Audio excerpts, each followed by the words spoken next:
کچھ لکھنے والے لکھتے ہیں اس کی قسم کہ اے پیغمبر صلی اللہ علیہ وآلہ وسلم، تم اپنے پروردگار کے فضل سے دیوانے نہیں ہو، اور بے شک تمہارے لیے بے انتہا اجر ہے، اور یقیناً تم اخلاق کے اعلی مرتبے پر ہو۔ سو ان قریب تم بھی دیکھ لو گے اور یہ کافر بھی دیکھ لیں گے کہ تم میں سے کون دیوانہ ہے۔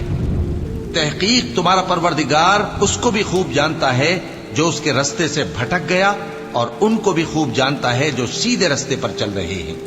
تو تم جھٹلانے والوں کا کہا نہ ماننا۔ یہ لوگ چاہتے ہیں کہ تم نرمی اختیار کرو تو یہ بھی نرم ہو جائیں، اور کسی ایسے شخص کے کہے میں نہ آ جانا جو بہت قسمیں کھانے والا ہے، ذلیل ہے، شرارت سے اشارے کرنے والا، لگائی بجھائی کرنے والا، مال دینے میں بڑا بخیل، حد سے بڑھا ہوا بدکار، سخت خو، اور اس کے علاوہ بدذات ہے۔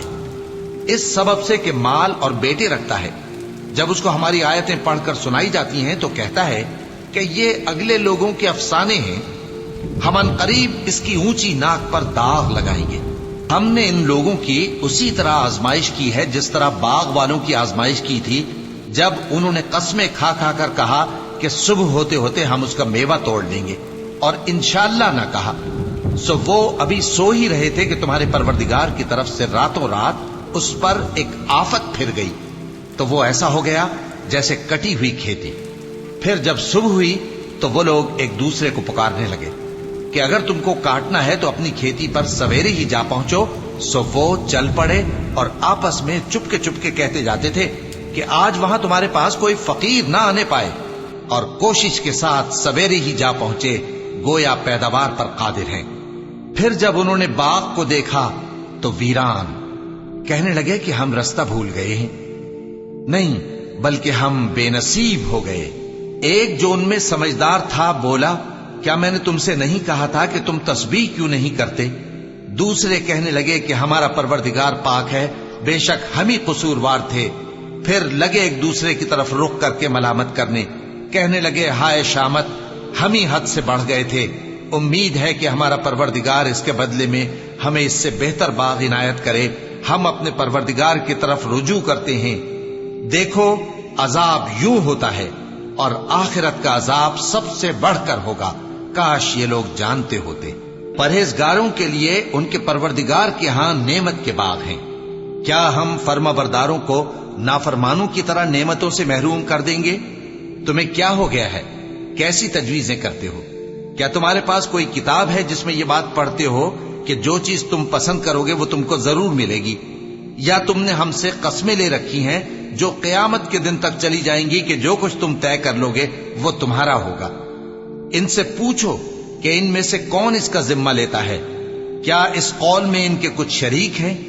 اگر یہ سچے ہیں تو اپنے شریکوں کو لے آئیں۔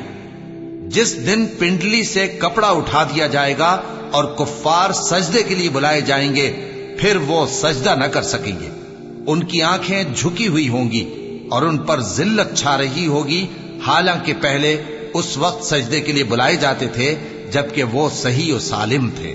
سو مجھ کو اس کلام کے جھٹلانے والوں سے سمجھ لینے دو، ہم ان کو آہستہ آہستہ ایسے طریق سے پکڑیں گے کہ ان کو خبر بھی نہ ہوگی، اور میں ان کو مہلت دیے جاتا ہوں، میرا داؤں بڑا مضبوط ہے۔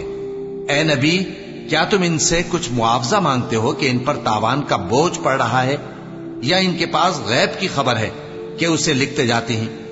سو اپنے پروردگار کے فیصلے کا انتظار کیے رہو، اور مچھلی کا لقمہ ہونے والے یونس کی طرح نہ ہونا کہ انہوں نے اپنے رب کو پکارا جبکہ وہ دل ہی دل میں گھٹ رہے تھے۔